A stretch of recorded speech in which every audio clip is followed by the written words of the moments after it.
अलीगढ़ के थाना जमा में एक हत्या का मामला प्रकाश में आया है। बताया गया है कि पीड़ित ने बताया है कि जो हत्या हुई है उसमें संदेह की स्थिति बनी हुई है। सब मिलने के बाद पुलिस जो है मौके पर पहुंची और सबको लेकर कब्जे में लेकर पोस्टमार्टम गृह पहुंचाया गया है। मामला ये हैबतपुर सिया का है, जिसकी शादी आज से 14 वर्ष पूर्व हुई थी, जमालपुर में हुई थी, जो अपनी पत्नी से आए दिन परेशान रहता था। ये पीड़ितों ने बताया है।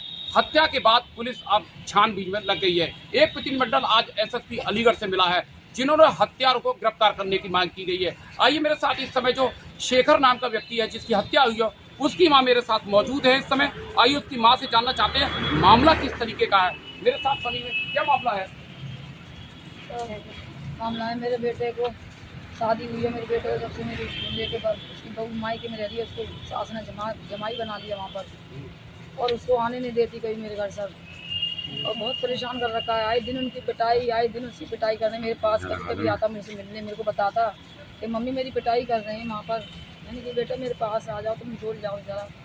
और भैया कभी उससे 5,000, कभी 10,000, कभी अब अगले महीने में 30,000 रुपये दिए हैं सर उसको। हर बार आए दिन पैसे मांगता है, मुझे परेशान करता है।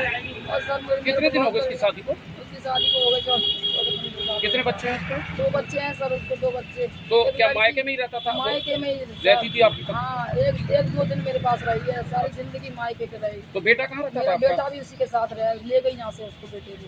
अच्छा, हाँ जी। तो क्या बेटे के साथ कोई वो नाराज थी, क्या थी? कुछ नहीं नाराज साहब, मेरे बेटे को परेशान करती थी? हाँ जी, बहुत परेशान करती, मारते थे, इसकी सास भी मारती थी, इसका भाई भी मारते थे, कपड़े काम करवाते थे, उसको रोटी भी नहीं देते थे सर, उसको बहुत परेशान करते थे। तो वहाँ क्यों रहता था वो? वहाँ यही रहता था कि साहब मेरे बच्चे हैं, मैं बच्चों के सारे रहूंगा। कितने बच्चे हैं उसके आपके बेटे? 2 बच्चे हैं सर उसपे, एक लड़की एक लड़का। तो मामला क्या है जो आज आप एसएसपी ऑफिस आई हो?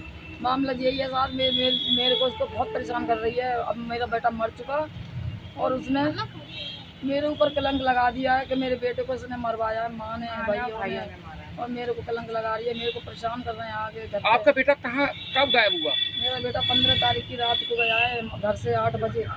8 बजे गया है। मैं आई हूँ काम पर से, मैंने उसको ढूंढा है, मैंने पूछा है अपनी सास से कि मेरे बेटा कहाँ है, तो उन्होंने कहा वो अपने जमालपुर गया है, वो ससुराल गया है मेरे से बोल के।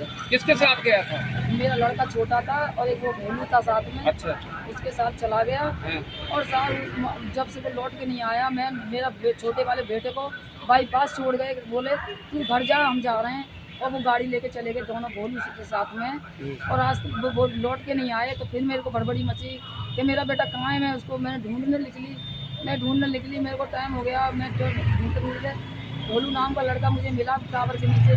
मैंने उससे पूछा मेरा बेटा कहाँ है, तो बोला कि वो ससुराल चले गए और मुझे नहीं पता वो कहाँ गए। फिर ये हुआ साहब उसके साथ में। तो आपको सुबह कैसे पता लगा कि आपका बेटा कहीं सब पड़ा हुआ है? मेरे गांव के जॉगिंग करने गए हैं साहब। अच्छा। जॉगिंग करते हुए उन्होंने देखा कि ये कौन पड़ा है, उन्होंने देखा कि ये तो हमारे गांव का लड़का है। उन्होंने फ़ोन करा हमको, हम सवेरे 6 बजे वहाँ से घर से भागे हैं साहब, जब तक हमारी पुलिस मौजूद थी। और मेरे तो कलेजा ही फट गया साहब, मेरे तो बेटा ऐसा पड़ा वहाँ पे, पता नहीं किसने मारा। आपको किसी पे शक है क्या?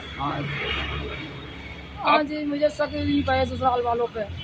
वो बहुत पिटाई करते थे मेरे बच्चे की, आए दिन पैसे मंगाते थे, आए दिन उसको मारते थे, बहुत परेशान कर रखा था मेरे बच्चे को। आए दिन मुझे भी टॉर्चर करते हैं। और हाँ, क्या नाम है आपका? मेरा रचना देवी। कहाँ की रहने वाली है? हैबतपुर सिया। क्या शादी के बाद आपकी जो बेटे की पत्नी थी वो आपके पास नहीं रहती थी क्या? नहीं सर, मेरे पास नहीं रही वो, मेरे पास कभी अपने मायके में मायके में आपके बेटे को लेकर रहती थी? कह रही मैं यहाँ पर नहीं रहूंगी, मैं अपने मायके में रहूंगी, इसको लेके। अच्छा, जिस दिन आपके बेटा जो है शेखर घर पर आया था, उसी दिन वापस चला गया क्या? चला गया सर। उसी रात को गायब हो गया। वो मेरे से बोल के गया कि मैं ससुराल जा रहा हूँ, और मैं ससुराल जा रहा हूँ, मेरे को वापस नहीं आया? वापस नहीं आया। तो कब कितने दिनों बाद मिलने आता था आपसे? मेरे से ऐसे आता था, कभी 2 दिन में, कभी 3 दिन में, कभी 4 में से। और वो पैसे ही मांगने आता था, परेशान रहता था। उसको जो रोटी खाना भी नहीं देते थे ये लोग। मेरे को बोलता था मम्मी मेरे को कुछ भी नहीं देते हैं जी, मम्मी मैं रोटी खाऊंगा, मेरे को पैसे दे दे।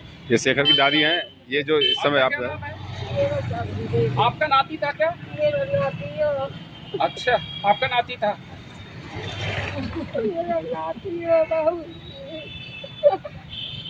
तो किन लोगों ने मार दिया, आपको जानकारी है कुछ? पता लगा किन लोगों ने हत्या की है उसकी? बस होता है भाई, मेरा 3 बड़ा भाई है। अच्छा, तो बच्चा जा रही मेरे तो कब पूछ रही घर में करना है दोनों बालक ने तो भाई मारे इधर कोई पूछ रहा करो ना चला नहीं मारो मेरा बोलना। बोलो बोलो। पीड़ितों ने एसएसपी कार्यालय पर मीडिया से बातचीत में बताया कि हमारे बेटे की जो हत्या है वो ससुराली जन को उनका सच जा रहा है। ये पुलिस का जांच का विषय बन गया है। पुलिस जांच में जुटी है और पुलिस शीघ्र ही फोरेंसिक जांच के बाद और बिस्सा जांच के बाद ही ये सच कर पाएगी कि आखिर मामला किस तरीके का है। लेकिन पीड़ित ने एसएसपी से लगाई है गुहार कि मुझे न्याय मिलना चाहिए, मेरे बेटे की हत्या मेरे बेटे के ससुराली जनों ने की है। उन्होंने एक एफआईआर हेतु एसएसपी को एक प्रार्थना पत्र भी दिया है जिसमें उन्होंने हत्यारों के खिलाफ मुकदमा दर्ज करने की मांग की गई है। अब सवाल ये उठता है कि पुलिस किस तरीके से जांच करेगी। पुलिस हत्या मान रही है या आत्महत्या मान रही है, ये तो प्रश्न उठेगा बाद में, लेकिन पुलिस जांच में जुट गई है। पोस्टमार्टम के बाद ही और बिस्सा की रिपोर्ट आने के बाद ही खुलासा होगा कि आखिर हत्या किस कारण से हुई है। कैमरामैन रूप किशोर के साथ वीरेंद्र अरोड़ा, अलीगढ़।